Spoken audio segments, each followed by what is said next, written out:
Welcome back to Stuff About Tutorial. Today we are talking about how to send one-time photo on WhatsApp.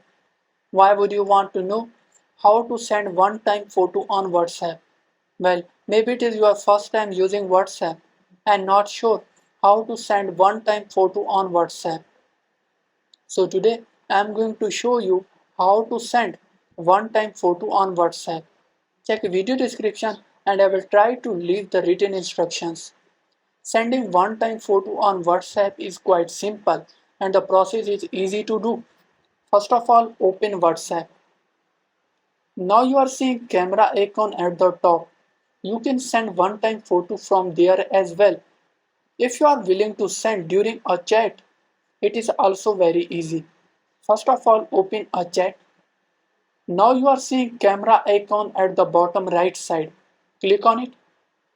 Now select a photo. Now you are seeing one written here. Click on it. Now it is green.